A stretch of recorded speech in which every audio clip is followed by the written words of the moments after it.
and have welcome, Emmanuel. Welcome. Thank you. Yes.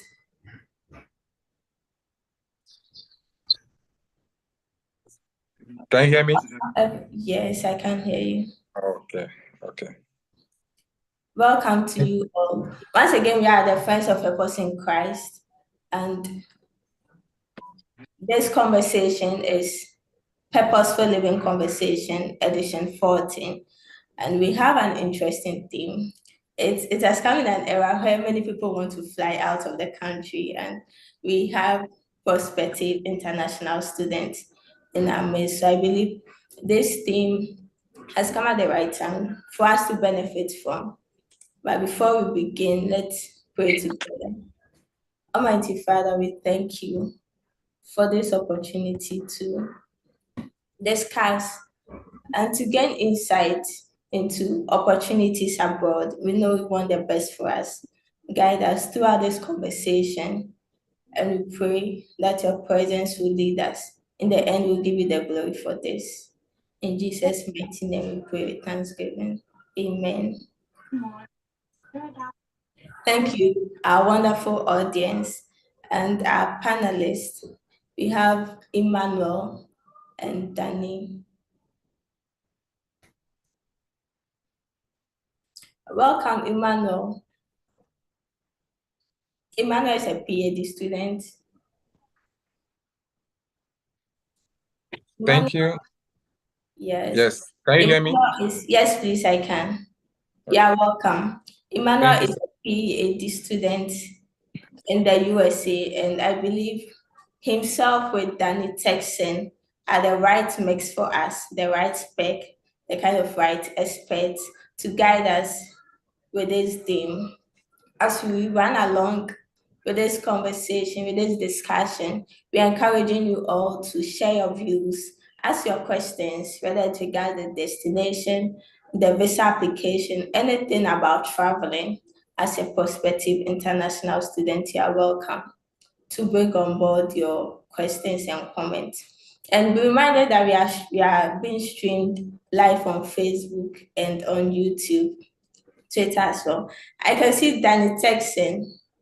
Hello, Daniel. You're welcome.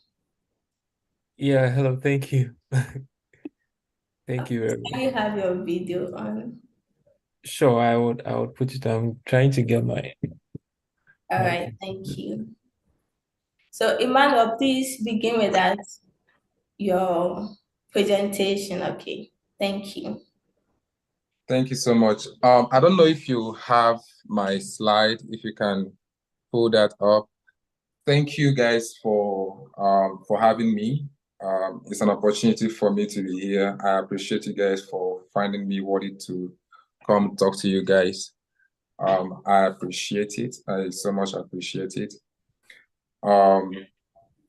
If you can have my slide, please, I would really appreciate you can pull it up at this time. Yeah, doing that. Thank you.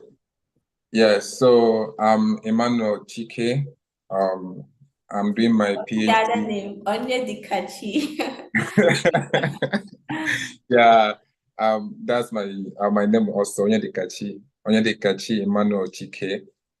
I'm a PhD in applied economics at Texas Tech University, where I work as a research assistant as well as a graduate part-time instructor.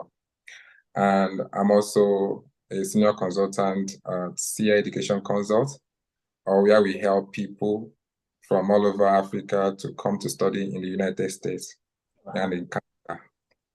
So here today, I appreciate you guys for inviting me, and I will be sharing study abroad opportunities. And I will also take some questions. Please, you're free to ask anything that you want clarification on. So study abroad opportunities. I'm going to be talking a couple of things that we need to be aware of. Some of us might be aware, but a little bit of more detailed, some specific details regarding some of these processes of trying to leave Africa to come study in the US, Canada, UK, and all of that. And what I'll be covering today will be destination related, education opportunities abroad, university admission, and I will take some questions. All right. Yes. So while we wait for them to share the slide, I will go ahead and get started. So first, when we talk about destination, there are specific countries that our international people, especially people from Africa, we mostly go to. And some of those countries are US, UK, Canada. These are top countries that people go to. And people go to Europe, some other European countries. But I want to specifically talk about the destination choice between these three, because these are the top three places that people go to. And the first thing I want to talk about here is, in terms of choosing a destination, there are a few things you need to consider. First, you need to consider the university and the program. In the US, for example, there are more university options because US is already a big country, right? It's as big as West Africa, if not more than West Africa. That one, yes. So there are Sorry, Emmanuel, can I stop you for a minute? You can actually share your screen, so you and Danny can both share your screen when you are like ready. Can you share it, because my system couldn't let me come up, so I'm using my phone for the video. Okay, I can share it. Okay, please, thank you. Yes. So sorry about that.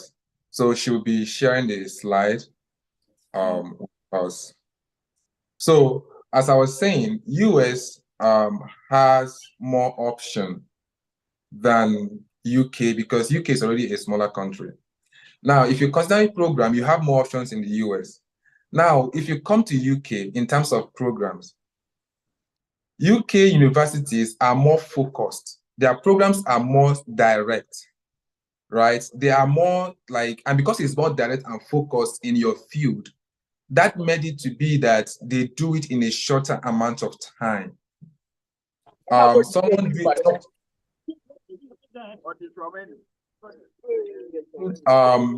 masters in the UK.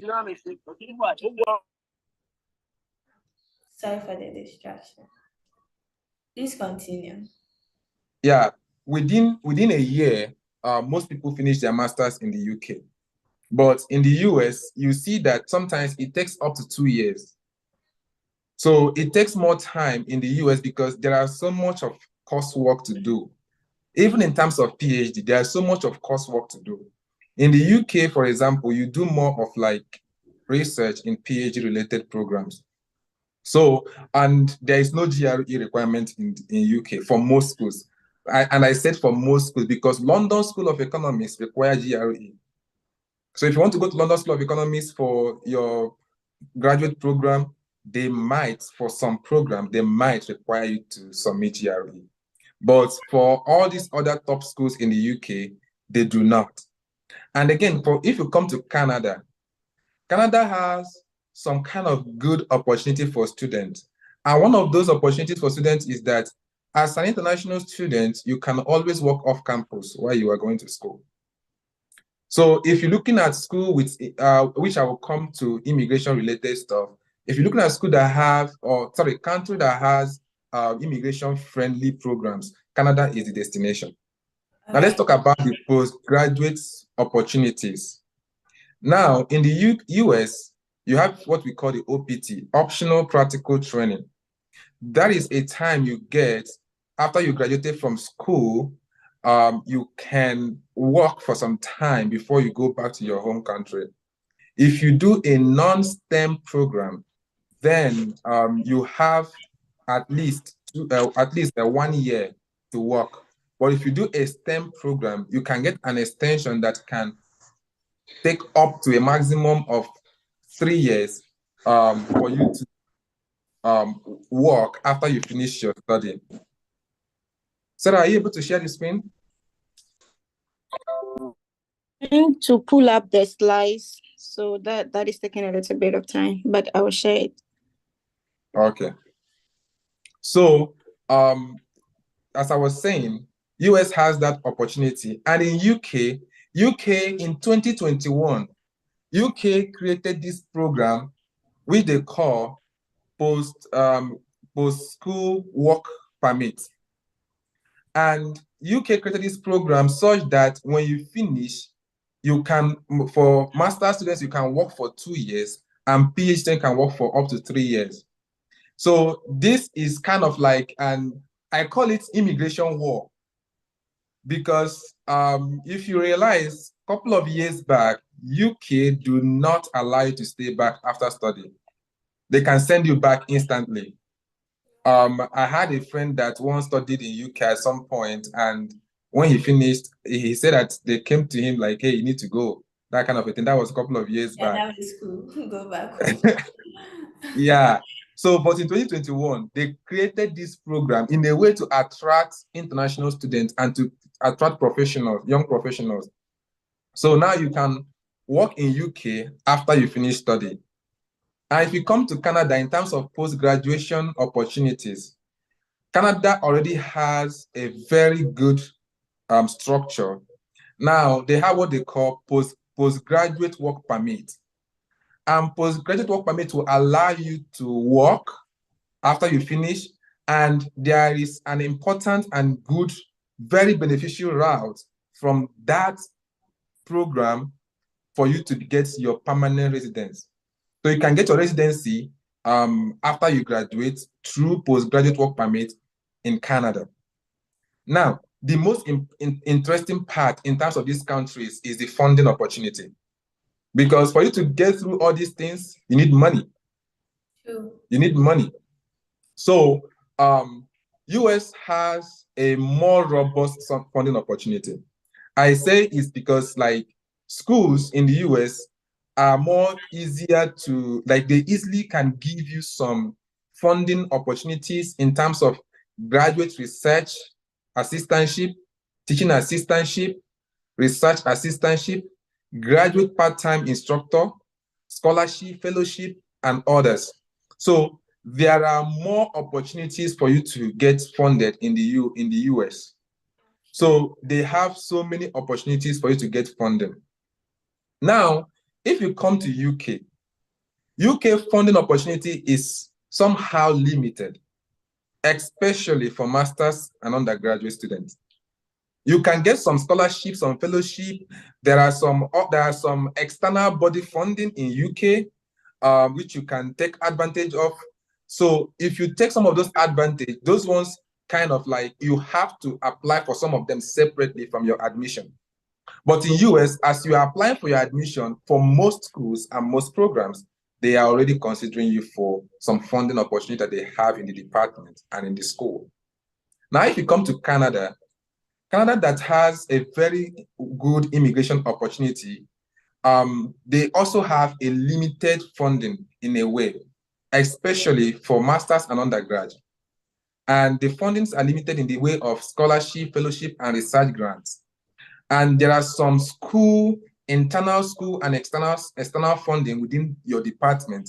So, which requires you to do more of digging before you apply to a school in Canada. So, if we come to the education opportunities. Please let me get this clear. So, sorry to cut you short, but for you're talking about the time span, the duration. So for USA, it takes a longer period, but then there are many funding opportunities. But for UK, you might have a year, but for funding, you struggle with it. Is that clear? Yes, for most part, you struggle with the funding in UK. Okay. But if you are lucky, you can get some external funding, and some departments can give you some partial funding sometimes. Okay. Oh, thank you. Sarah is here with us with the slides. Thank you. Thank you so much, Sarah. So, for for UK, there are some limited funding, right? Now, Sarah, can you take the previous slide where we're talking about destination and opportunities? Yes, thank you. Now, if you come to UK, you'll find out that the programs are shorter and the scholarship and the fellowship are some of the things you can receive. Some can have full funding, but most times, it doesn't come like that. But you have within 1 year to finish your program compared to US in terms of masters. And PhD in UK takes about 3 years, but in US, it's an average of 5 years. So those are the things to consider. I think they want to consider the people that if you are funding yourself, then hurry up and finish. They don't want to stress you. I can take it from that perspective. But thanks for the insight. Yeah, you're welcome. You're welcome. And again, let's go to the university, education opportunities now. Now, we have in the next slide, we have education opportunities. We have degree programs, undergraduate programs, masters, and like the undergraduate program, masters and PhD program, which is in the graduate programs. Sarah, can you give us the next slide? Thank you.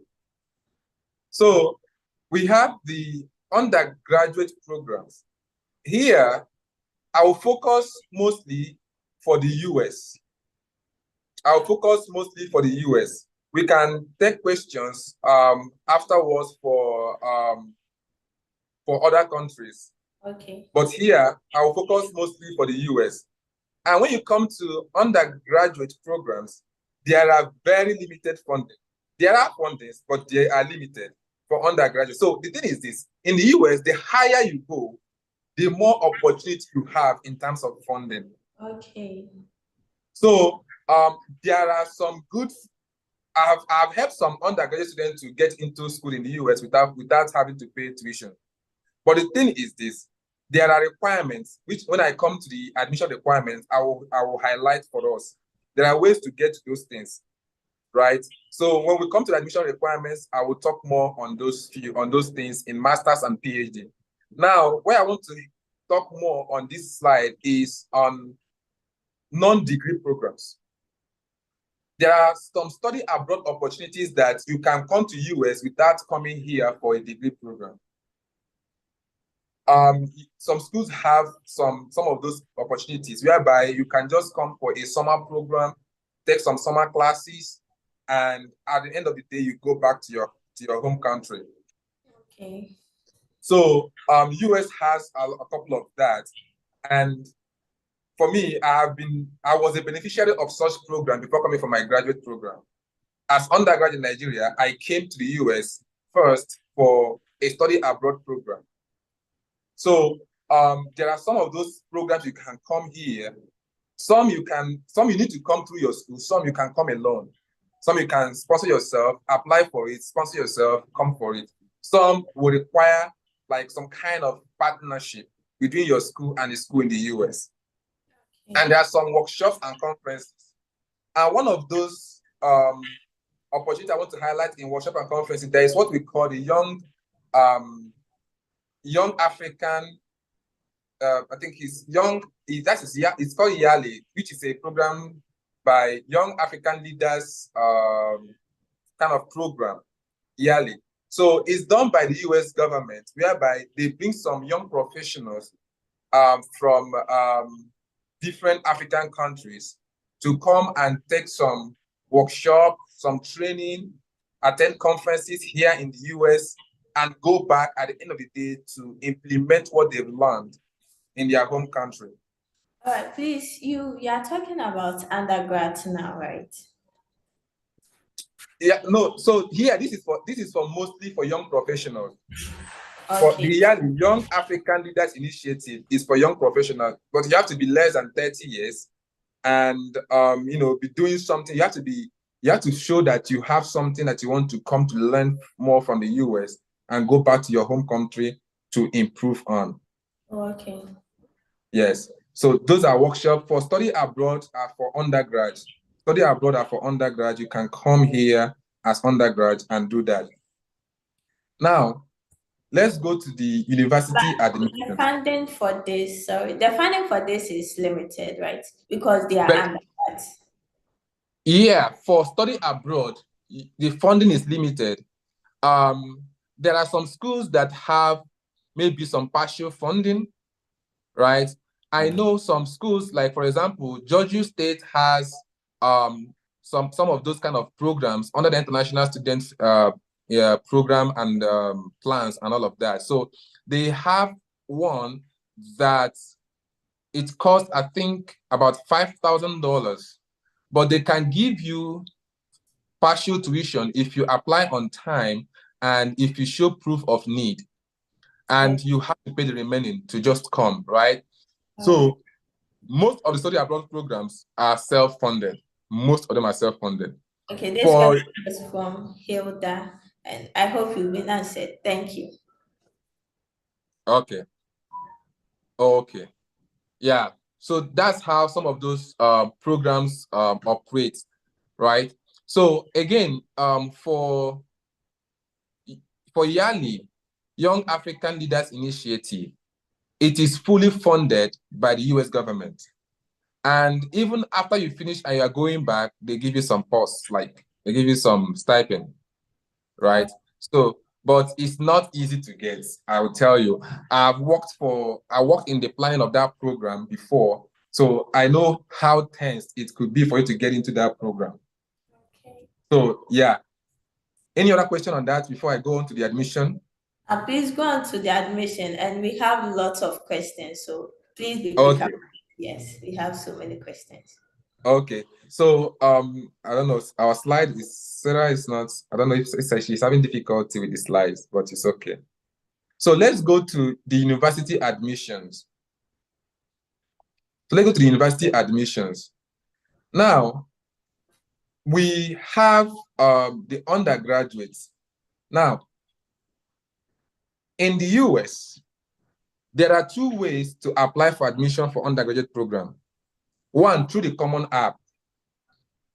Common App is a database where you can apply to multiple schools from. You can apply to different schools on Common App, right? It's like the UK equivalent of UCAS. UK has what they call the UCAS, which is also a database. And I think the UK, that UCAS is University College Admission System or something, or services. So that's where the UK you apply to schools most time for undergraduate. So in the US, they have what they call the Common App. So you can apply to the Common App or to the university website. Some schools for undergrad will send you back to Common App. And what are the requirements for you to apply for admission in the US for undergrad? You have the SAT. You have the essays. You need to write some essays. You need to write, for undergrad in the US, the ability for you to write multiple good essays can tell if you can get enough funding or not. Oh, wow. And your ability to score high in SAT can determine or can give you automatic tuition waiver, maybe 10%, 20%, 50%, 80%, or thereabout. So high score in SAT plays a huge role in amount of money you can get from a school. And your high school transcript. You have a question? Okay. So high school transcript. You need to have your high school transcript. I know some schools in Africa don't really give high school transcript, but these are requirements. Yes, you can apply for your high school transcript. Get your high school transcript, use some evaluation, maybe WES or any of the evaluation website to evaluate it, and then submit it for to the admission committee. Some schools don't need you to evaluate it, but sometimes it's good for you to evaluate it. And then for some undergraduate programs, some schools will ask you to get a rec letter from your school teacher, high school teacher. So, and some of that maybe depending on the school, some other specific requirement. Now let's go to master's program, which is where most people here might fall into the master's program. Now, when it comes to the master's program, the key requirement there is your bachelor's degree. Now, I have had situations where people studied in some kind of schools that are not university, where they received national diploma or higher national diploma, which is different from a bachelor's degree. Now, some schools in the US, you can use words to evaluate those transcripts, and then they can accept it and admit you direct into a master's program.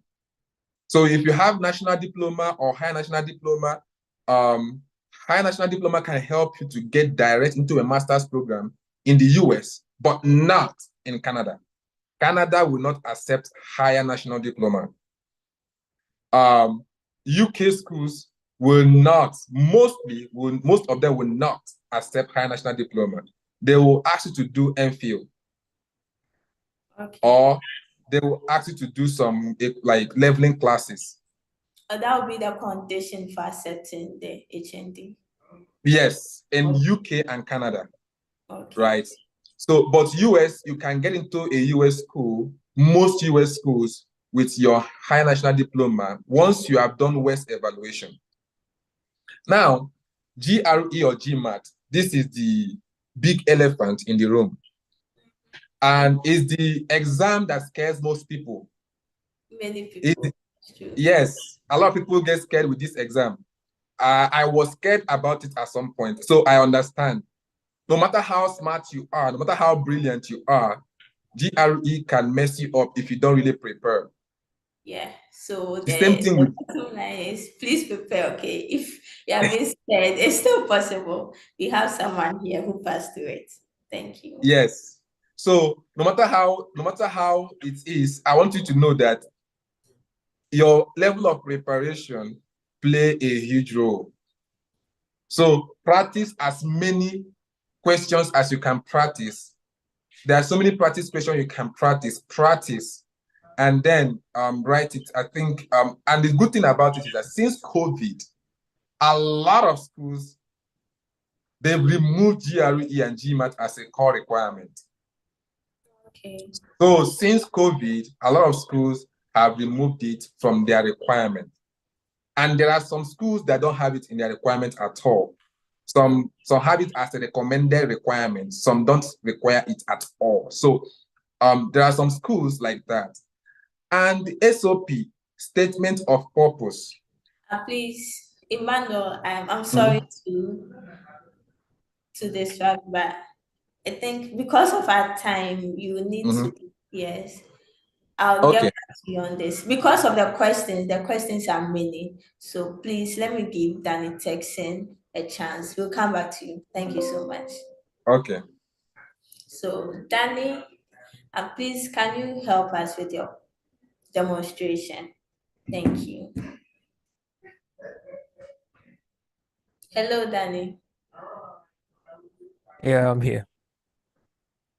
Yeah, so can you hear me? Yes, but I can't see you. Oh, really? Then check. You should be able to Okay, see me now. yes. Thank Can you you. see me now? Yes, please. Okay, so Emmanuel has touched on a lot of things, and it's really helpful. For me, I don't have much experience in helping students across Europe and the rest. But what I can say would be more related to North America, that is US and Canada. And I'll just focus on someone who wants to go into graduate studies, just to keep it simple. There are a lot of other opportunities if you want to go start from undergrad or going into PhD. But what I would say would double up for masters and PhD as well. So the big thing in this is that most people, can you see my screen? Okay, great. So in in school applications, etc., the biggest thing people look out for is funding.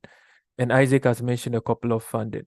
That is having assistantship from the school. Assistantship means like direct scholarship from the school, where you might not have to pay tuition, but you work as some form of duties on campus, usually in your department, or there are also administrative tasks they'll ask you to do. There are also internal funding, which does not relate to your assistantship, but will be like some scholarship on campus. However, those ones you have to almost more often than not be in the program before you are given that scholarship. So it doesn't really apply if you're now going in. The third one is external funding, which Emmanuel talked about, that there might be third-party organization that may want to fund you, your company, government scholarship from your country, etc. So that's about the funding. The next thing I want to talk about, I'll just be brief. The next thing I want to talk about is the school search, and that's the biggest thing for most people.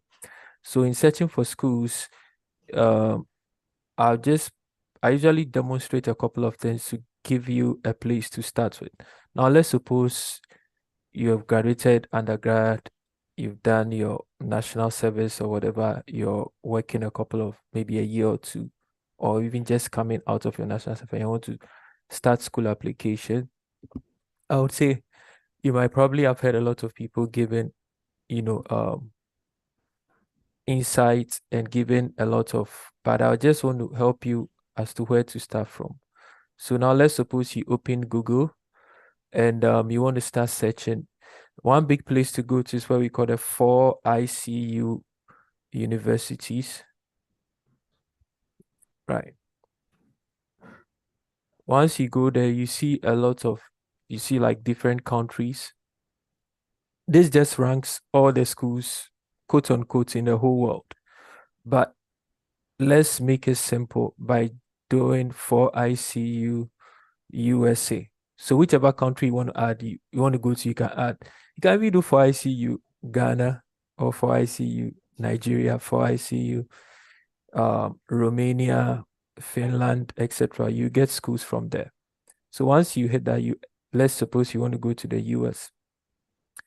There's a whole lot of schools, very difficult to start with, but let's narrow it down to states. So once you navigate the website, you should see states. So this gives you all the states in the US. So the states and the number of schools in there. So we see Michigan with 46 university. We see Maine with 18. We see Illinois with 73. So let's suppose I go into Illinois, then I see a whole lot of schools being ranked. Now, ideally, these rankings are just based on general, should I say, reputation of the school and infrastructure, and maybe some form of undergrad performance, number of students they pick in there. So I would say these rankings are not program specific. They are websites to search for program specific rankings.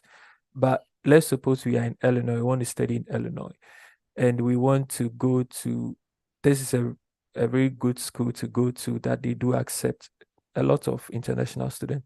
So let's try looking at Illinois State University. So you might just wake up one day, start checking all the schools. Say I want to go to Illinois, and I start checking through. So I get to Illinois State, I click that. Then once I get in here, once you click on the name, the school name here, it takes you to the website directly. So I click on the school name, then I come to Illinois State University. Now I'm in Illinois State University. I want to study, do some master's program. Anytime go to the website, look out for admissions, future students, academics, those tabs. They are usually at the top there. So we have admissions here. Once you click on it, okay, there are lots of things, how to apply, etc. Oh, you want to go to graduate school. Okay, now let's check academics. Once you go to academics, it says majors, graduate programs, minors. Okay, now let's go to graduate programs. Once you go into graduate programs, depending on the school's website, you might see master's program, PhD programs, etc. So you just scroll through and see the one that relates to you. And I would say be very flexible. So if, let's say, you read econ, you might always look out for like all things related to econs, agric and resource econs, agriculture, economics, all things in that space. If you read let's say bio mathematics, you can do biomathematics here, you can do biostatistics. So be a bit flexible as to what you want, so you could have opportunities in most of the schools. Now, I use communication to demonstrate usually, and also a cons, but let me use communication this time. Suppose you want to do communication, then you say that, okay, I want to try to use something which is non-STEM. So once you click on communications, the program they have, this is the Masters in Communication here. You would see a general overview of the course. Okay, now you have extra information on how to apply. Then it talks about the application requirements, the things you have to know, GPA, if there are letters of recommendation, how to apply your CV, if they have to have a sample writing. With the sample writing, it's probably can be a term paper or something you've done in school, or it can even be an online article you've written. If probably you're going to things like communication, to be very good to have all these things. And it tells you reference letters, etc. Then there's a good thing here. You see the deadline to the application generally. The next thing to look out for is the funding, right? Here it's very good. They have all the funding information in one page with the application requirements. So you see it there. They tell you what they offer: graduate assistantship, graduate teaching assistantship, which comes with tuition waiver, etc.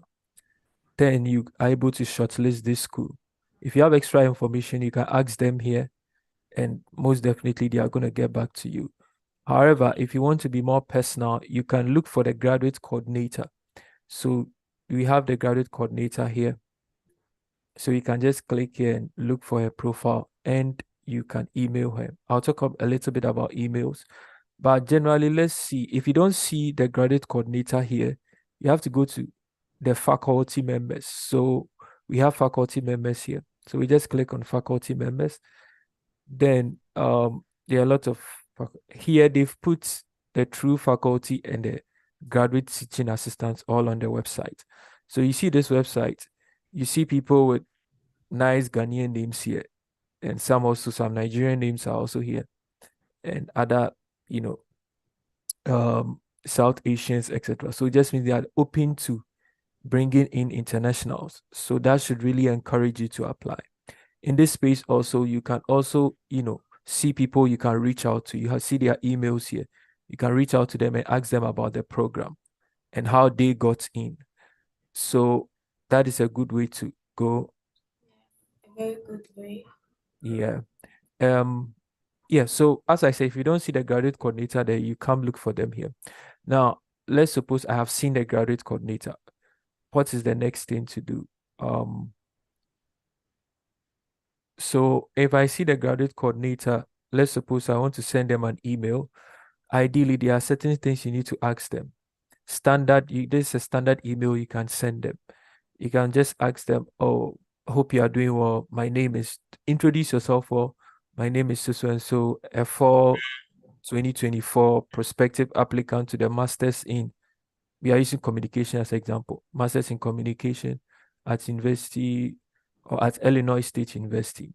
I hold a bachelor's in so and so from the University of with a GPA of that. I have a couple of questions and I want to ask you. Number one, how many students do you admit into the program, and how many are you considered for graduate assistantship? That should give you a ratio, because if they admit 5 people and only give 1 graduate assistantship, it shows the chances of getting assistant. If they say they admit 5 and they give assistantship to 3 or 4, that's very encouraging. Okay. Yeah, so that's the way to go. And you can ask them that, okay, so you can also ask for application fee waiver. You always want to cut down cost at the very beginning, because there are a lot of things you have to do. Once you get even the scholarship and the funding, you have to think of service fee, payment of visa application fee, getting the visa, your plane ticket, etc. So every dollar here and there is very significant. So you can ask, do you have application fee waiver? They might say yes, they might say no. When they say yes, it's all the better. Yes. And some programs will require that you reach out to professors before applying. So I just put this in as a template. And always do add your CV and your transcript. Because once you add a CV and a transcript, it makes you more legit. And more often than not, emails with very good attachment, nice names and files attached, don't often go to spam. So add those, and it's more often than not going to get to them. You can add extra things to them. This is another sample email. It has the same intro, but one or two extra questions. Maybe it's unclear if they require GRE. It's also unclear if, let's say, they require TOEFL and IELTS, etc.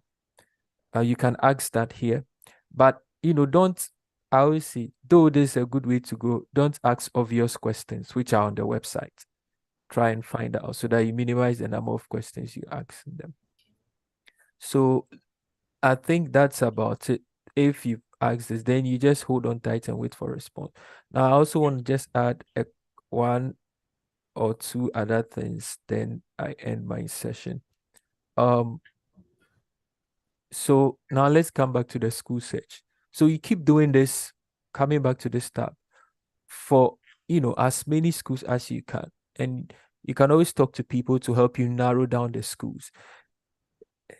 Because some of the schools, they are more likely that you get in than others. Because some of the schools, you might probably have to come and do some form of master's here or undergrad here before you can get to those type of schools coming from, Africa and things. Because they usually don't trust your training you've had in your background. Okay. So if they see that you have a US training, it's more likely to get to a top school. Yeah. So if let's suppose somebody does a master's program here, if they get a very good GRE, etc., they might probably go into Chicago. The University of Chicago is very big in the US, like number 3 or 4. So that's the way to search for the schools. Every country you want to go to. This is just regions, right? But once you come, every country you want to go to, you can find it at this website, the 4 ICU universities. Just add the country's name, 4 ICU universities, and you find it. The next thing I want to talk about is online resources. I'm sure Emmanuel will probably share some of his resources, but this is a good YouTube page to follow. Kingsford Onyina. He does a lot of good content for people coming out from Africa to the US. He gives like neat schools you can apply to, that there's a high chance you get in and you get funded. So try and watch some of his videos. There's one guy here too, as the Fred Effect. He also has good videos that helps people coming from Africa. Sometimes you see a lot of online videos, but I don't know which ones to follow. But these are good samples to start with. We also did a program with this group, Best Grade Services. They talked about studying in Asia, Europe in detail. So you can also follow them and see some of the videos they also have there. It's very helpful. Finally, I come to LinkedIn. A good way to search for schools on LinkedIn is, now let's suppose I want to go to, let me just use my school. I want to go to UNC Chapel Hill, and I want to study econ. I just come to LinkedIn. Just make sure you have a LinkedIn profile. You come to LinkedIn, then you search UNC Chapel Hill. Right. So then you use the school and the program you want to study. So let's say economics. Then you have to add something that will help you narrow your search down. So the school I want to go to, the program, and people who have probably studied in your school. So you can add University of Ghana. So this will give a neat search for you to see people who came from University of Ghana, who came to the US, who are in Chapel Hill, and they are studying economics. So where you are coming from, where you want to go, and the program. Once you search this, it comes out with people with such profile. So when it comes out with people with such profile, then you start clicking on them and trying to connect with them. Once you click on them, you can see, okay, what did they do to get there? Then you see that, okay, the guy went to this school, did that, and he got there. Then you can at least reach out to them that I'm planning to apply to this school. What should I do? How can I go about it? And once you do this, you keep getting a lot of schools with Ghanaians there. And you can always reach out to them and ask them how they got in there. Probably they should help you. And anytime you reach out to somebody on LinkedIn, don't leave it vague, I need help. go like, I have done this, I've set for this school, I'm thinking of applying here, and this is my GPA, this is what I have, this is what and I've done this. Can you please help me? Yeah. Okay, thank you. So I think that is it. I would end my session here. I know it was very, I rushed through it, but we didn't have much time. So I just wanted to keep it short so that we could get time for questions. Yeah, that's true. Thank you.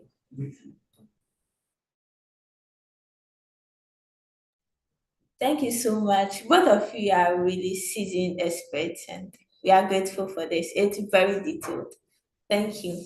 Please, without questions, I need to leave some out. So I'm beginning with, what are some of the core factors I should focus on in my funding application? Please, Emmanuel, can you help us answer that? What are some of the core factors I should focus on in my funding application? Okay, I think Danny did a great job in trying to expose us to the school website, right? Yeah. One thing to focus on looking at for funding is look out for departments and schools that offer GRA position, RA position, or teaching assistantship positions, right? And you can easily see that on the department website. Every department that offer funding, such funding, will have those things. So look for those indicators. And in terms of the admission requirement, most departments, most schools in the US do not have a separate requirement for you to be considered. When you apply, the documents you supply is what they will use. And again, there are some tools, I think Danny mentioned this about reaching out to a professor. There are some departments that the funding are held by individual departments. So yeah, so look out for those aspects and reach out to a professor as well. So those are things you need to look at. Look for those RA positions and TA positions. All right, thank you. And please, our audience, we do have many questions, but you can still bring on board your questions.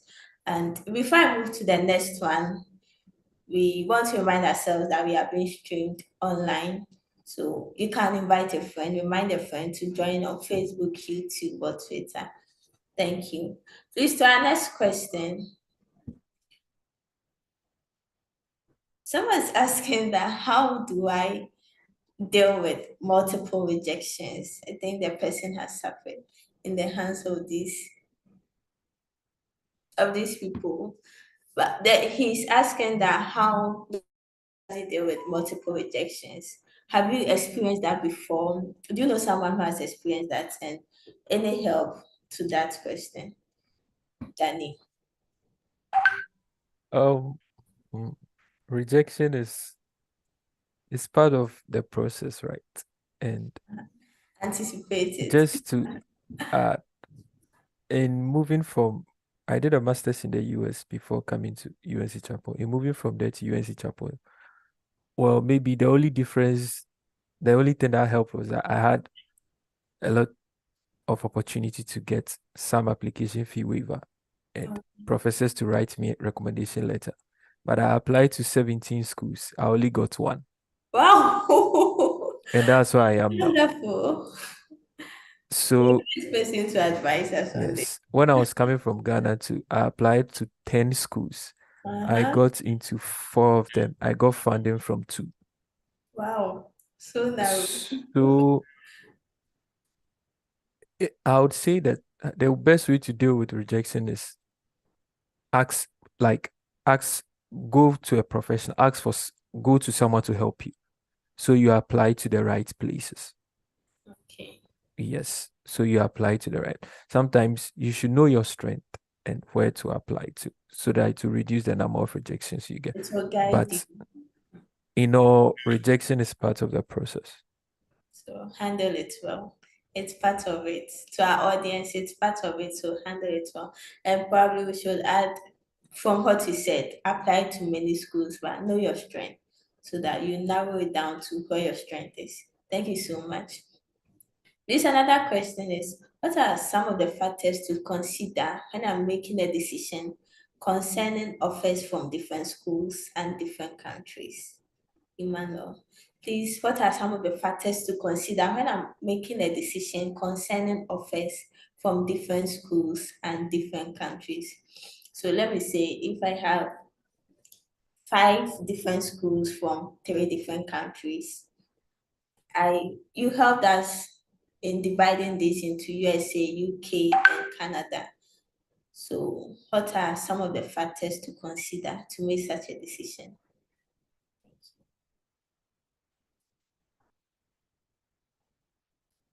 Please, should I repeat it? I think you are muted. I didn't know I was muted. I'm so sorry. So, coming from Africa to any of these countries in the world, one thing you have to understand is that finance is a very huge factor. I will strongly tell you, first, understand the country you want to go, have a decision goal for yourself. And if you can afford the money, that's fine. But if you cannot, if money is a huge factor, consider funding very much important, and consider life after school.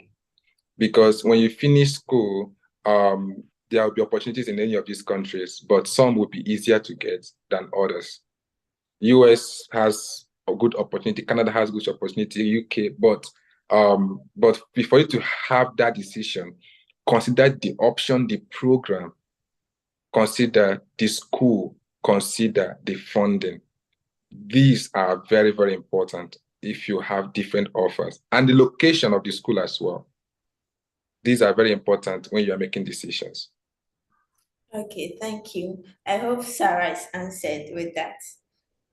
Sarah from the US, a Ghanaian Sarah, resident in Ghana. Thank you. Please to Danny. We must have it that the US is a place with good opportunities, even for international students.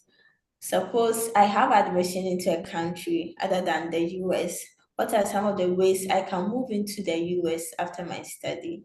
I don't know if this person wants to be a resident or continue furthering the education, but it says that we must have it that USA is a place with good opportunities for international students. So suppose I have admission into a country other than the US. What are some of the ways I can move into the US after my study in that other country? Please, Danny, help us. Okay. I would say that it's wherever you go and study, before you start studying, have a long-term goal if you want to come into the US. So if you are doing a master's there, start thinking of a second master's in the US or a PhD in the US. If you are thinking of mainly relocating just to get into the system, once you get here, you probably know what it takes to get opportunities in here. On the flip side, if you are thinking of going to the school there, then when you are done, you relocate here. It's a bit dicey. For that, I don't know much about it. I'm not a legal expert in, residency and all that. But what I can say is that one smooth way to move into a country is through education. So once you're done, have the goal in mind that you probably want to do an extra study in the US. So get a very good GPA if you go to Finland, if you go to Norway, if you go to Belarus, if you go wherever you go to, if the US or Canada is your place you want to come, have a long-term goal that I'll strive in this program, do well, get good GPAs, then I can apply to US schools and enter the system as well. That's what I can say. Okay, thank you. If you have this question, please can you give a brief highlight on the various steps to consider in the school application process? I think that has been answered. So please, you can rewatch the video. You have the answer. Thank you. And please to Emmanuel. Yes. Yes, what country is the easiest to obtain a student visa? Every country have their challenge in student visa. No one comes easy, right? No one is handed to you just outrightly. And again, your country is a huge factor. There are some countries that is more difficult to get visa from, right? So there's no easy way to this. Yeah, there's no easy. Depending on your country, maybe if you are from Ghana, I would say maybe Ghana, it might be faster for UK. But there's no easy way to all these things. And yeah, there's no easy way to getting visa. You just have to go through the process and be able to, prove yourself to get the visa. Yeah. Yeah, and add prayers to it. I was doing the right thing. Thank you for that. Please add this question to it. Answer this question as well. Please, what are some of the advice you can give to prospective international students concerning the completion of visa applications, visa interviews, and some of the things to avoid throughout this process? So this person is asking that what are some of the advice you can give to prospective international students concerning the completion of visa applications, the visa interviews, and some of the things to avoid throughout this process? So one thing I tell people first is beware of scammers. Beware of scammers. Like some people, I see people on the internet, they would come up to say that they will help you to get visa. They'll help you to get US visa to this. See, nobody can get you the US visa except the US embassy that will issue you the visa, right? So beware of scams. They are all over the place. Scammers are everywhere. And another thing you have to do is put in the work, right? It's not easy. I say that I have this kind of like ideology to tell people that, you see, to study abroad is financial intensive. Even if you have funding or not, you need money, right? So during the visa interview, compose yourself. Like if you ever go there and say that, oh, I'm moving to the US, I want to study in the US and stay back in the US, they're not going to give you the visa. You have to prove ties back to your country, why you will come back after studies. So those are ways to get the US visa specifically. Prepare, like take time to prepare. Take time to watch.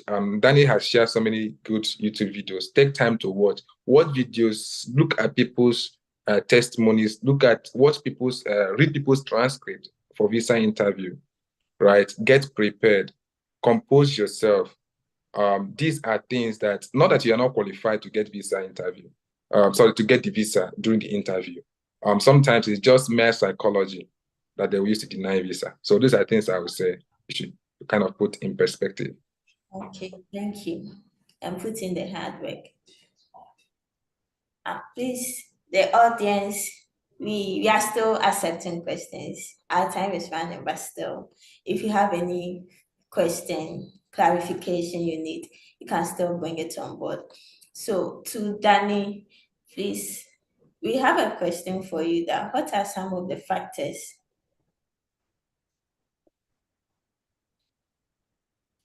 Sorry, please, assuming you have secured admission and your funding, how do you connect with other students before you even enter the country? So to Danny, assuming you've secured admission and your funding, you are fully funded, how do you connect with other students before you even enter the country? I know you spoke of LinkedIn. Yeah, that's one platform. Another way to go to, as I said, LinkedIn, then try to connect with them and ask them, ideally about how the program is. If they know someone in the program, maybe you might not necessarily get somebody in the program you are going to, but you might get another person who can help you, usually with picking you up at the airports, helping you with accommodation, and helping you with settling in. Another way to go is to email the same graduate coordinator for which you are going into the program. Email them and ask them, oh, is there a Nigerian, a Ghanaian, an African, or somebody, a graduate student who you can connect with? They will definitely direct you to other students in the program who then can help you find somebody. So I think LinkedIn, the program website, if the graduate student, their pictures or their emails are there, or the graduate coordinator himself. He is your first-hand information to anything related to your program or getting connection to people. And you can also talk to the International Student Office, but that one is more on a larger scale. Yeah. Okay, thank you for that. And please, to our Zoom audience, you can raise your hand or unmute yourself to ask a question. Thank you. We are wrapping up, but let me give you this final question. Someone is asking Gideon that how do I overcome the stress of schoolwork and being an international student? You've gone through this and we want a practical way to overcome the stress of schoolwork, being an international student. So, Is it to me or to Danny? Emmanuel, begin, please. Okay. So one thing is this, stress management is very important for graduate program, especially for PhD. It's a very important thing you must learn, because PhD, at some point you feel as if you know something, at some point you feel as if you don't know anything. At some point you feel drained. At some point, something's like you are doing something, it's not working out. Sometimes you feel, yes, I got it. But some other time you try and try, it's not working out. Stress management is very, and have a good community. Don't do PhD alone. Don't do graduate work alone. Please have good support system. Connect with people.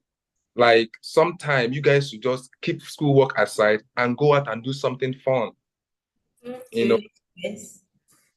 It will help you. Like sometimes me and my friend will just go out and play golf. We just go out and do something, have game night, do something that will really help you. So that's what I would say. Okay, thank you. Danny, please, you help answer the same thing, but we have hands raised. So Justice and Nat. Please, Justice first.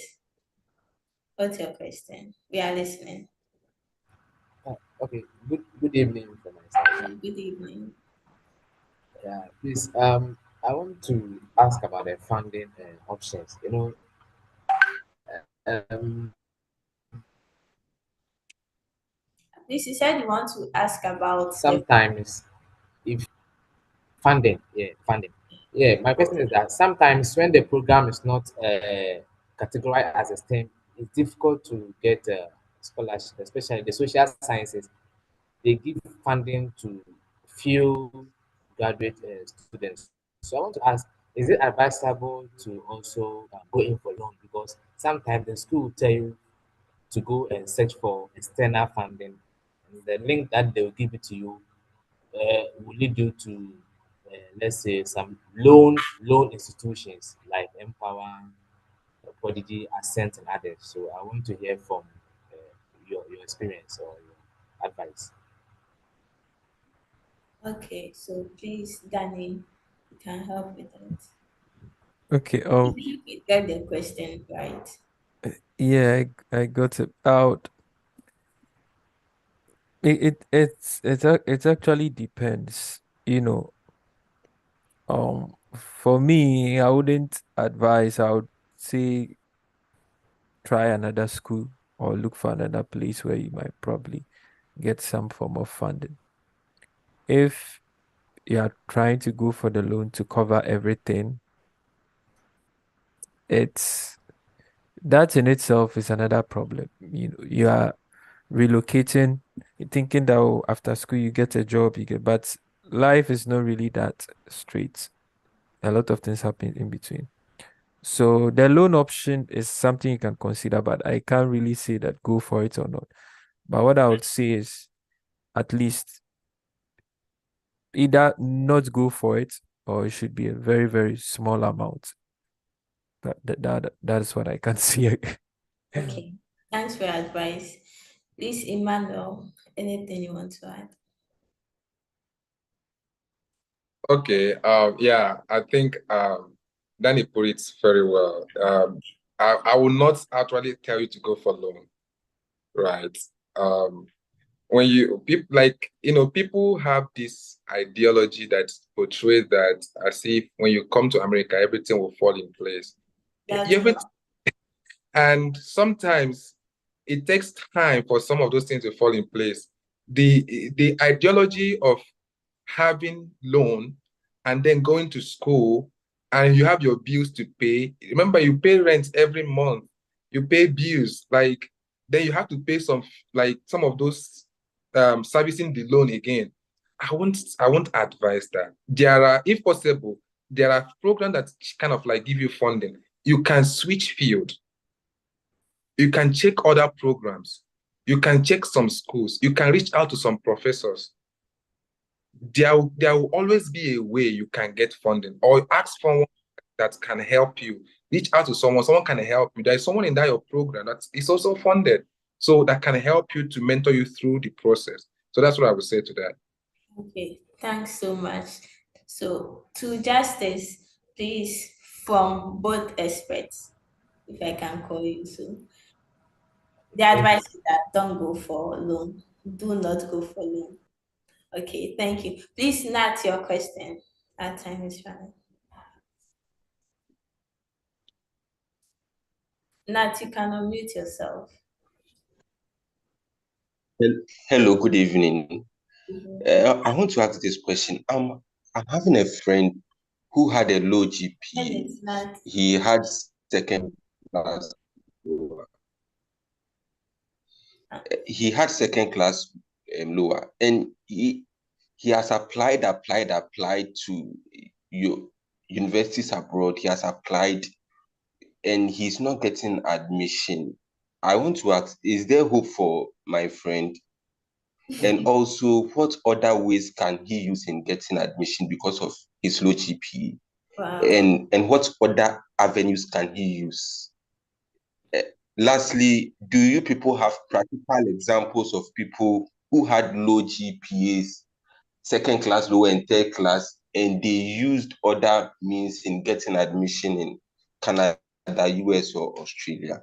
That's my question. We are so concerned about your friend. A friend is in need. It's a friend indeed. So, Danny, please. What I would say is that if you have a low GPA, a lot of people are applying to the schools.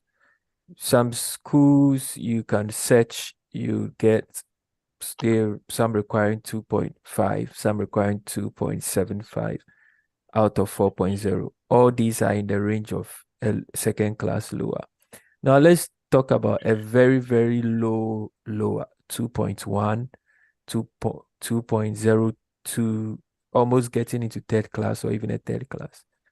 I would say, you see, what the mistake people make is that they don't want to wait. Why am I saying this? I know a friend who had a third class. I talk with him intensely. He has a job in Ghana at the moment he's working. We have a long-term plan for him, and the plan is about 4 to 5 years. He took a certificate course in GIMPA. That is a pre kind of master's in GIMPA. He's done it. And once you're done with the pre-masters in the GIMPA, that means irrespective of your GPA undergrad, you have done the prerequisites to the masters in the school. So they picked him for the GIMPA masters. He just graduated the GIMPA masters. Now the next thing is that we want him to write a GRE. So he's going to write a GRE very soon. Then he will apply. So you apply, you are not getting, you apply. It means that it's signaling that you usually, what you have is not really what they want. So how can you improve it? You can't go back to undergrad and do a 4 years again, but you can do a certificate course or something that can get you into a master's in Ghana, or even you can just do a master's in Ghana again. And with that one, you know that I'm going to use my transcript from the master's to apply for another master's or something outside of the country. So you definitely put in the work and get the GPA up to a 3.0 out of 4 or something. Then you can use that. But that is what I advise. Have a long-term plan, 2 years or something. Try to improve that thing on your transcript that they would always come back to look at to say that they are not giving you funding also. It will amaze you that if you take your time to go through these 2 years, going through the process I'm talking about, you come out with a master's GP, which is very good. You get a very good funding, and you even forget that you had a lower or a third class in undergrad. So that's what I can say to it. I like this. You even forget that you had a lower class. And please, Emmanuel, if you want to add to it. Thank you, Danny. Yeah, I think Danny said something very important. Going to get something extra to that, and make sure when you go to get that, you don't end up getting a low GPA, because that would be your trouble times 2, right? Make sure you go back, you get that. And one thing I also advise is that write a GRE. And when you write a GRE, do everything to smash it. Because now, even when you smash the GRE and you have a third class, you can put a statement in your SOP to explain what happened. Just one statement to explain what happened. Because some people get third class not because that they are dumb. It's maybe because of life issue that happened in school. Several reasons that, because I have seen someone that had a third class. He was sharing his testimony, had a third class, but he get into school in US for masters, full funding. What did he do? He wrote GRE, he smashed it, and he had his SOP. He made a statement of what happened that made him to get that. See, I was speaking with one professor in my program, because we already have a coffee hour every Friday. So during our morning coffee, so the man was telling me about some students in Africa, some professors in Africa. And I was like, how did this man know about professors in Africa being that mean and wicked? He said they know. And that man is part of the admission committee. So tell me, those people, they know the difficulty in schools in Africa. So those are the ways. Don't just submit it like that. That will not work. Get something to prove yourself. That's what I would say. Thank you. So please improve yourself, not to your friend, okay?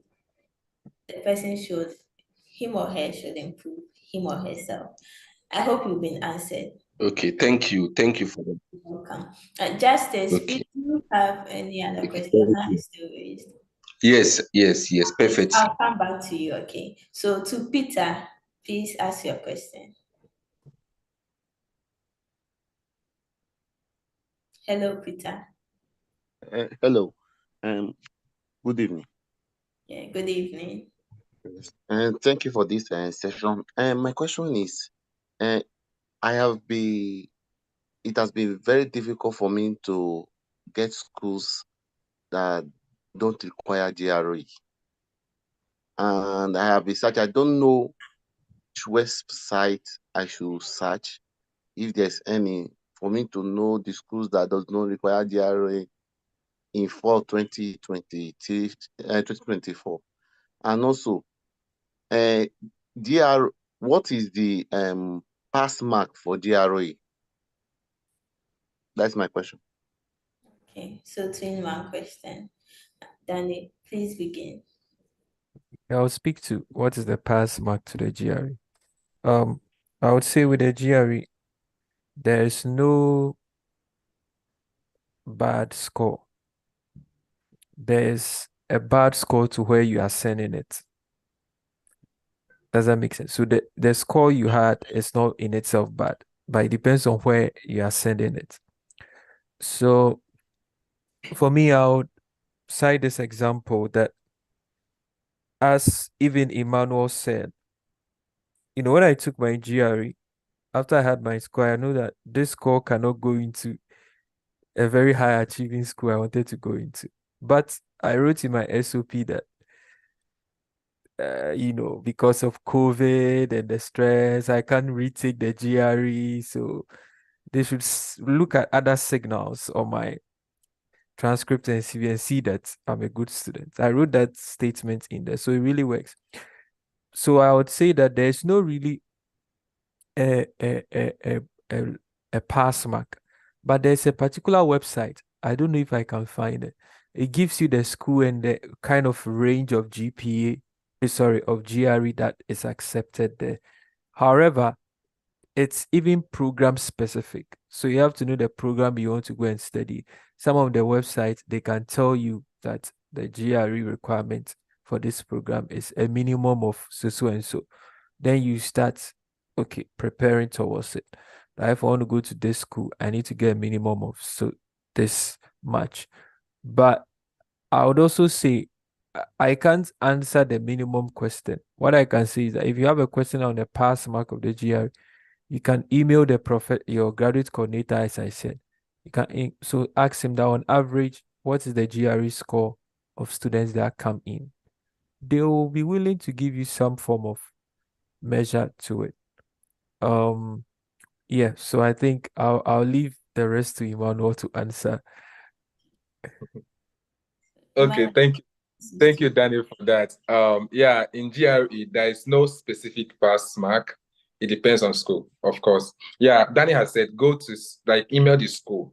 Now, when it comes to this issue of GRE, I am one of those people that I did my master's without GRE, and I'm doing my PhD without GRE. So, but not that I'm done with it. Okay, possible. I made a very good grade in my undergrad. Like I finished high in my undergrad. And one thing is this: if you want to dodge GRE, I would tell you, make sure you have a first class, at least to debate with, right? Then that will help you, right? If you have a first class, you can debate, like you can have an argument. But the thing is this: there are schools that waive GRE. What you have to do, I think Danny has showed us this website that you can go and it will help you. That for ICU. You can use that and access as many schools' websites and the same program you want and see if they require GRE. I tell you, since after COVID, surprisingly, a lot of schools have dropped GRE. A lot of programs, a lot of schools, they've dropped GRE. So you can find a school, go to the website, you can see. But the thing is this: what program are you applying for? There are some specific programs that mostly still require GRE, like programs like in engineering, right? A lot of engineering programs still they still have GRE option. But there are some programs, like some economics program have dropped it, some chemistry programs have dropped it, some other programs, few other programs, they've dropped it. So check the department website. Yeah, it's possible you can get in without GRE, but you have to make sure that your GPA is high enough to stand you out. Okay, thank you so much, both of you. Sarah, you can ask your question or give your comment. Okay, thank you for the opportunity to ask my question. So Danny mentioned that the strength of your GRE depends on the school that you are sending it to. So I want to ask that what do you advise that maybe I take the GRE and apply for the school so that I know my strength and the strength of the type of schools I can apply to, or I can just apply to the schools and send my GRE scores, because I can still kind of apply to the schools and send my GRE scores later. So what do you advise? Well, I would say, have a long-term plan. So start early. That's what I can say. Start early. Usually, school applications can take you, if you want to take your time and do it well, and take GRE and all these standardized tests, it can take you minimum of, let's say, 12 months, minimum of 12 months thereabout. So you have to take your time, prepare early, and take the GRE. So once you're able to take the GRE, then you have enough time to do school search. But if you waited and you're not doing school search and you start seeing that they require GRE, and then go like, okay, then let me go and take the GRE. Then whilst you are taking the GRE, it's like as soon as you take it, you are just sending it to the 3 or 4 minimum, let's say, the schools that you have searched. But even when you're going to take the GRE, we know that they require that you have to tell them 4 schools they'll send your score to for free. It's not compulsory though. If you don't have it, you just not send it to anyone. But I would say that start early, take the GRE. Then once you are done and you see your score, you have more room to navigate to get the schools. Also, to know where to send your score. Also, even before going into the test, you should have a general overview. Okay, if I get a 290 to a 300, I think I'll consider these schools. If I get a 300 to a 310, I'll consider these schools. If I get a 310 to like a 320, I'll consider these schools. So it is a lot of work. So but the main thing is that start early so that you have time to make, you have room to make mistakes, correct correct and send the score to the right schools. That's what I would say. Okay, thank you. Emmanuel, you would have been allowed to add to it, but because of our time, we have a question from Theophilus. So I'm asking that to you. How is accommodation or rent when one gets admission and funding? Okay. It depends on the location and where the school is, the city where the school is located, right? Someone in like kind of a rural area cannot compare rent with someone in an urban, like in the city, right? So it depends, like this place. And again, for you to get a place, most apartment complexes around the school area, they have opportunity for you to sign lease as international student. They have those kind of opportunities, ways you can sign lease. So the amount of rent is not like a fixed amount. For example, I'm in Lubbock, Texas, doing my PhD in Texas Tech. It would be completely unreasonable if I compare my rent with someone in California, right? Because you what I might pay in a month might just be what person even spend in 3 weeks in grocery or 2 weeks grocery, because cost of living is different. Yeah. So those are the things that you consider, the location. Okay. Sarah, please, do you have any other question? Your hand is still raised. So I just want to ask, I'm not sure whether you've already touched on this, but suppose maybe coming in as an international student, maybe I'm a prospective international student, but I'm married, and I know that they are different, like the conditions are different in different countries. So what are some of the things I should expect? And even in my application as like someone who is married and is willing to travel as a student, what are like the things I should be on the lookout for when I'm applying, especially with regards to countries, and also when I'm coming in, like what are some of the advices you can give? Please do, Danny. Yeah, smiling. This is a big one. I would say get there first. Get the Please, I'm requesting that you wrap up, okay? okay. Get the funding, get the scholar, get everything. Get to the point where you are now going to apply for the visa. Then you start thinking about if you have to come directly with your spouse, and maybe if you have a child, then you come with them. Or if you want to come first so that they come later. But the nitty-gritties of it, of what to expect, what to do, and all that, is very detailed. So I can't talk much to that. I would say once you get to that point, you would find help some way, somehow. That's what I can say. Okay. Please, Emmanuel, a statement you want to add. I want you to be very brief, okay? To add Yeah. to it. There's nothing to add much to that. It's one of those things that you always find a way to settle it. So once you have the funding, you will find a way. So yeah, there will always be a way. So that's what I would say. You'll find a way. All right. Thanks, both of you. Please, a final one. If you do your MSc in USA, MSc in business. Is it easy to switch to PhD in economics? Please, no further questions. Yes, it's possible. What is there is that you have to make sure that you link up your research in the right place, right? You link up what you want to do in your personal statement. Some schools will ask for research statement.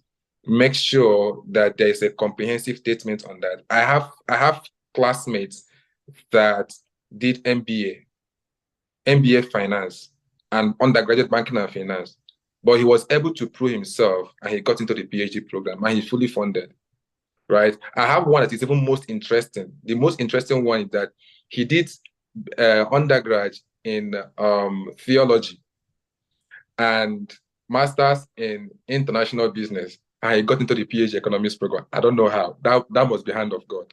Yes, But, so it depends on how you're able to put your essays together, or how you're able to express, and your recommendation letter from your professor, what they can say, who they are, what they can say about you. It goes a long way.